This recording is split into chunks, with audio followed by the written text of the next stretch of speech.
هذه قصة تعتبر من أكثر الدمى رعباً تم تسجيلها في التاريخ.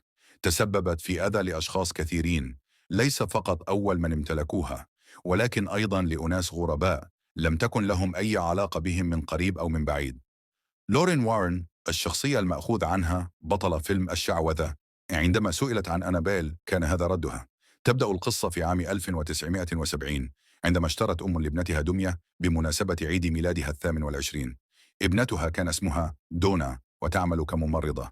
كانت ملامح الدمية كالتالي: جسمها محشور من الداخل بألياف أو شعر، شعرها على شكل مجعد، أنفها مثلث، ابتسامة صغيرة، وعينان واسعتان. كان شكل الدمية لطيفا جدا، وبالطبع هذا الشكل لا علاقة له بالشكل الذي في الفيلم، وسأوضح السبب لاحقا.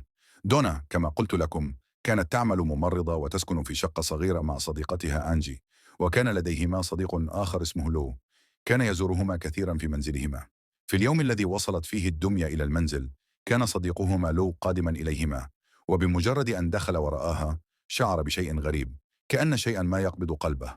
حذر لو صديقته دونا من أن الدمية فيها شيء غير طبيعي، بل ونصحها أيضا بأن ترميها. نظرت دونا إلى الدمية ورأت أنها مجرد دمية، لا يوجد فيها ما يدعو للقلق، وبالتالي أخذت الدمية ووضعتها على السرير واستخدمتها كديكور لسريرها، بما أن منظرها كان لطيفا كما قلت لكم. ولكن من بعدها بدأت المصائب بالحدوث، لأنه خلال أيام قليلة بدأت دونا وصديقتها أنجي يلاحظان أن وضعية الدمية تتغير، بل ومكانها يتغير أيضا. في اليوم الأول كانوا قد تركوها على السرير ويديها مغلقتان، وعندما عادوا وجدوا يديها مفتوحتين. بعد ذلك كانوا يتركونها واقفة على السرير ليجدوها في الخزانة. ذات مرة عادت إحداهما من العمل فوجدتها جالسة على الكرسي، بل وفي مرة استيقظوا ليلا ووجدوا الدمية واقفة على رجليها، وكان هذا شيئا غريبا. في البداية اعتقدت الاثنتان أن إحداهما تخدع الأخرى أو تمزح معها، ولكن الموضوع كان أخطر من ذلك، لأنه من الواضح أن الدمية كانت تتحرك بالفعل، لدرجة أن دونا في مرة قررت قبل أن تنزل أن تركز معها وتترك الدمية وتضعها بيديها على الأريكة. ولكن الغريب أنها عندما عادت اكتشفت أن الدمية تحركت من مكانها، ووجدتها موجودة على السرير ولا تعرف كيف وصلت إلى هناك. ورغم كل ما أحكي لكم، لم يتجاوز الأمر بالنسبة لدونا وأنجي كونه مجرد مقلب من إحداهما للأخرى، ولم يشكوا في أي شيء، حتى أنه في يوم من الأيام عادت الفتاتان معا إلى المنزل من العمل، ووجدتا ورقة صغيرة ملقاة على الأرض مكتوب عليها ساعدني، ومكتوب أيضا ساعد لو هو صديقهم الذي قال لها أن ترمي الدمية لأنه لم يكن مرتاحا لها. الغريب أن الفتاتين كانتا متأكدتين من أن منزلهما لا يوجد فيه أي ورقة يمكن الكتابة عليها، كما أن الخط الذي كان مكتوبا على الورقة كان خط طفل صغير. في تلك اللحظة شعرت دونا أن هناك شيئا مرعبا، وأن الدمية التي أمامها وراءها قصة مرعبة. لاحظت دونا أن على صدر الدمية نقاط دم صغيرة، ولاحظت أيضا أن على يديها نقاط دم أخرى. هنا قررت الفتاتان أن تستعين بشخص خبير، شخص روحاني أو رجل دين، شخص مختص بالظواهر الغريبة. عندما جاء هذا الشخص وبدأ بالتجول في المنزل ثم نظر إلى الدمية، حكى لهما قصة أناب هيجنز، قصة لم يكونا يعرفانها. أناب هيجنز هي طفلة صغيرة عمرها 7 سنوات، وجدت جثتها ملقاة في حقل وهي مفارقة للحياة، ولم يعرفوا سبب موتها. والأغرب أن هذا الحقل هو الذي بني عليه المنزل الذي تسكن فيه الفتاتان.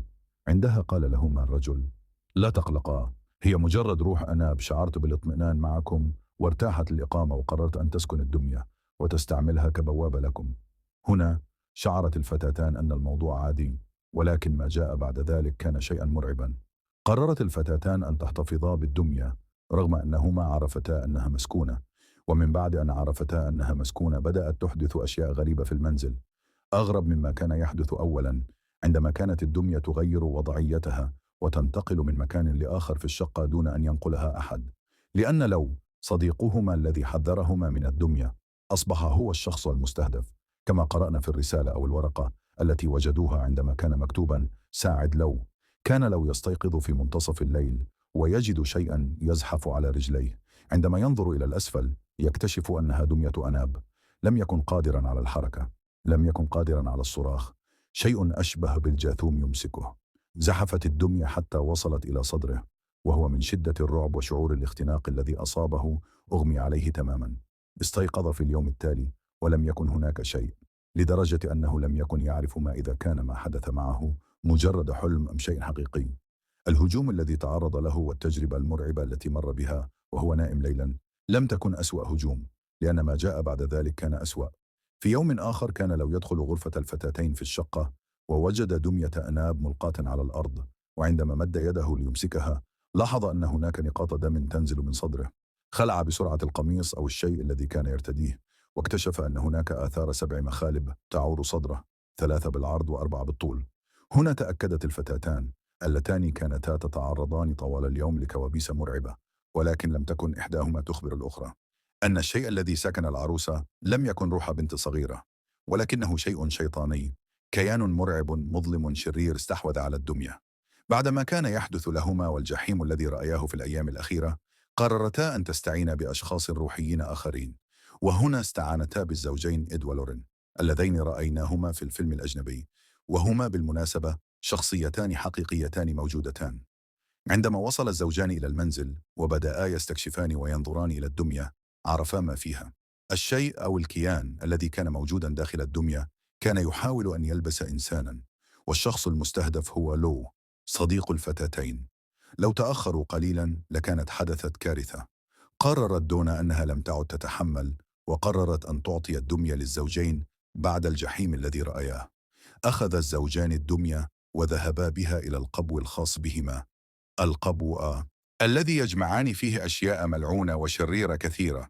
وضعوها في صندوق زجاجي مصنوع خصيصا لها، ووضعوا معها نسخة من الكتاب المقدس، ويأتي رجل دين من الكنيسة ويقرأ لتحصين الصندوق. لم تنتهي القصة عند هذا الحد، ولم يتوقف أذى أناب عند هذا الحد، لأنه في يوم من الأيام جاء شاب مع خطيبته ليستكشفا القبو، الذي بالمناسبة كان كمزار سياحي، وكانا قد سمعا من قبل القصص المرعبة عن أناب. وقف هو وخطيبته أمام الصندوق الزجاجي الخاص بها، وبدأ يلمسه بيده، وظل يستهزئان بشكل الدمية الذي يبدو لطيفا من الخارج، حتى نصحه أحد الواقفين أو المختصين بالموضوع بألا يفعل ذلك، ونصحه بأن يذهب. أخذ خطيبته وراءه على دراجة نارية، وظلا يسيران طوال الطريق يستهزئان ويتكلمان عن الدمية التي رأياها، حتى حدثت الكارثة. الشاب وخطيبته تعرضا لحادث كبير جدا، توفي الشاب فيه للأسف، ونقلت خطيبته إلى المستشفى، وقضت حوالي عام كامل هناك بسبب الجروح والكسور التي كانت في جسدها. هذه كانت القصة الحقيقية لأناب، التي القصة الحقيقية لأنابيل لا تزال مستمرة، إذ لا تزال الدمية موجودة حتى الآن في متحف الزوجين إد ولورين وارن، محفوظة في صندوق زجاجي مقفل، وكأنها تنتظر ضحيتها التالية. القصة لم تنتهي عند هذا الحد، فالأذى الذي تسببت به أنابيل لم يتوقف. ففي يوم من الأيام جاء شاب مع خطيبته لزيارة متحف وارن الذي أصبح مزارا سياحيا. كانا قد سمعا القصص المرعبة عن أنابيل، ووقفا أمام صندوقها الزجاجي، وبدأ الشاب يلمس الصندوق ويسخر من شكل الدمية الذي يبدو لطيفا من الخارج. حذره أحد العاملين في المتحف من فعل ذلك ونصحه بالمغادرة، لكن الشاب لم يستمع، وغادر مع خطيبته على دراجته النارية، وظلا يسخران من الدمية طوال الطريق. بعدها وقعت الكارثة. تعرض الشاب وخطيبته لحادث سير مروع. توفي الشاب على الفور، ونقلت خطيبته إلى المستشفى، حيث أمضت عاما كاملا تتعافى من إصاباتها. هذه القصة تثير العديد من التساؤلات حول ما إذا كانت الدمى أو التماثيل يمكن أن تصبح بوابات للأرواح الشريرة، وهل هذه القصص حقيقية أم مجرد خيال؟ يبقى هذا الأمر لغزا يثير فضول الكثيرين. كانت إيزوبيلا وكلوي فتاتين أمريكيتين مراهقتين عاديتين. بعد المدرسة كانتا تقضيان كل وقتهما معا، تشاهدان أفلام الرعب، وتبيتان معا، وتتسوقان ملابس جديدة. كانتا تحبان الحفلات، ومواكبة الأصدقاء، والمرح، والاستمتاع بالحياة. لم يكن لديهما أي فكرة عن المصير المروع الذي تخبئه لهما الحياة. في إحدى الليالي قررت إيزوبيلا وكلوي قضاء سهرة نسائية. خططتا للخروج خلسة إلى ملهى ليلي حالما ينام والداهما. قبلت إيزوبيلا والديها قبلة الوداع وصعدت إلى السرير. عندما ظنت أن الجميع قد ناموا، أخرجت هاتفها واتصلت بصديقتها كلوي، وطلبت منها مقابلتها في المتجر في نهاية الشارع. وافقت كلوي وأغلقت الهاتف. فتحت إيزوبيلا نافذة غرفتها بهدوء، محاولة ألا توقظ أحدا. خرجت إلى حافة النافذة ونزلت عبر أنبوب التصريف، وبينما كانت تسير في الشارع المهجور شعرت بشعور غريب بأنها مراقبة. انتصب شعر مؤخر رقبتها، نظرت خلفها لكنها كانت وحيدة. عندما وصلت إلى المتجر المجاور لم يكن هناك أحد، فأخرجت هاتفها واتصلت بكلوي. حسناً، أنا في المتجر، قالت. أسرعوا وإلا سأعود إلى المنزل.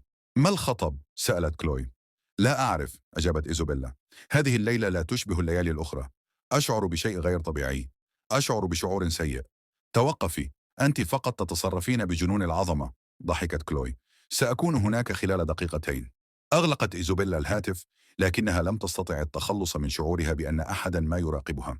بعد 5 دقائق وصلت كلوي، وسارت الفتاتان معا إلى الملهى الليلي. كانت الفتاتان صغيرتين جدا على دخول الملهى، لكن الحراس لم يسألوهما عن هويتهما. دخلتا، وسرعان ما بدأتا ترقصان على أنغام الموسيقى وتغازلان الرجال على حلبة الرقص. حوالي الساعة 3 فجرا كانت إيزابيلا تتحدث مع شاب وسيم جدا، يكبرها ب10 سنوات على الأقل. فجأة شعرت بهاتفها يهتز في جيبها. كانت رسالة نصية من حبيبها السابق أنتوني، لم تسمع عنه منذ انفصالهما قبل شهر. نص الرسالة يقول: تعالوا للخارج، لدي مفاجأة كبيرة لكم. بدافع الفضول التفتت حولها فرأت كلوي منشغلة بالحديث مع رجل آخر. فخرجت إيزابيلا من باب الملهى الليلي دون أن تودعه، وما كادت أن تخطو بضع خطوات حتى تلقت رسالة نصية أخرى، وجاء فيها: سألتقي بك عند الزاوية بجانب حاوية القمامة. كان الشارع خافت الإضاءة ومهجورا. شعرت إيزابيلا بضيق في معدتها. شعرت بشيء غير طبيعي، لكنها أقنعت نفسها بأنها كانت حذرة للغاية. داخل الملهى الليلي كانت كلوي تبحث عن صديقتها. بعد انتظار دام ربع ساعة بدأ صبرها ينفد. تجولت في أرجاء حلبة الرقص، لكنها لم تجد إيزابيلا، حتى أنها تفقدت دورات المياه، لكنها كانت فارغة. في الساعة 23 دقيقة صباحا تلقت كلوي رسالة نصية من إيزابيلا وهي تشعر بالارتياح، وجاء فيها: قابلني في الخارج الآن بسرعة. عندما خرجت كلوي تلقت رسالة نصية أخرى: أنا حول الزاوية بالقرب من حاوية القمامة، تعال وشاهدني أتألق. اتبعت كلوي التوجيهات وعبرت الشارع المظلم والموحش، وعندما انعطفت عند الزاوية واجهها مشهد مروع، كاد قلبها أن يتجمد في صدرها. كانت إيزابيلا معلقة رأسا على عقب من عمود إنارة في موقف السيارات خلف حاوية النفايات. كانت أضواء شجرة عيد الميلاد المتلألئة تلتف حول كاحليها. كانت هناك بركة كبيرة من الدماء تحتها. كان جسدها عاريا تماما، كاشفا عن جروح عميقة على طول بطنها وصدرها. سقطت كلوي أرضا وبدأت بالصراخ الهستيري. سمع بعض الواقفين عند باب الملهى الليلي صراخها، فهرعوا إليها. عندما استداروا عند الزاوية ورأوا جثة إيزابيلا الملطخة بالدماء معلقة أمامهم انتابهم الرعب. استدعت الشرطة واستجوبت كلوي لساعات. كانت لا تزال في حالة هستيرية، بالكاد تتكلم، وببكاء جنوني أخبرتهم كيف تسللت هي وإيزابيلا تلك الليلة وذهبتا إلى الملهى الليلي معا. حاولت أن تتذكر كل من تحدثت إليهما وغازلهما على حلبة الرقص. سألوها إن كانت تعرف أي شخص قد يريد إيذاء إيزابيلا، لكنها لم تستطع تذكر أحد، مع أنها كانت ترغب بشدة في القبض على قاتل إيزابيلا، إلا أنها لم تقدم أي عون للتحقيق. أثناء الاستجواب أخرج أحد رجال الشرطة كيسا بلاستيكيا وأخرج منه مظروفا ملطخا بالدماء. وجدنا هذا عالقا في حلق صديقتك، إنه موجه إليك، قال الشرطي وهو يسلمها الظرف. كتبت كلمة كلوي على الغلاف الأمامي بيديها المرتعشتين. أخرجت الورقة من الداخل وقرأتها. جاء في الرسالة: ربما لو بقيت في فراشك كما كان من المفترض لما حدثت مثل هذه الأمور. لا تتسلل ليلا، قد تحدث أمور سيئة. اضطرت الشرطة للقبض عليها قبل أن تغمى عليها. نقلت كلوي بسيارة إسعاف إلى المستشفى وتلقت علاجا من الصدمة. عندما عادت كلوي إلى المنزل في اليوم التالي كانت لا تزال في حالة صدمة. أخبرها والداها أن أنتوني حبيب إيزابيلا السابق قد ألقي القبض عليه بتهمة القتل. أطلق سراحه لاحقا بعد اجتيازه اختبار كشف الكذب. ادعى أن هاتفه سرق يوم الجريمة. لم تستبعده الشرطة كمشتبه به في القضية، لكن لم تكن لديهم أدلة كافية لتوجيه اتهام إليه. شاء القدر أن تبقى جريمة قتل إيزابيلا دون حل. لم يحاكم أحد على الجريمة، ومع مرور الوقت بدأ الناس ينسونها. مر عامان وكادت كلوي أن تنسى الليلة المروعة التي قتلت فيها صديقتها المقربة بوحشية. في إحدى الليالي اتصلت بصديقها وطلبت منه مقابلتها في الحديقة. كانت الساعة حوالي 2 صباحا. بدأت تمشي نحو الحديقة، لكنها شعرت بشعور غريب، تماما كالشعور الذي أخبرتها به إيزوبيلا ليلة مقتلها.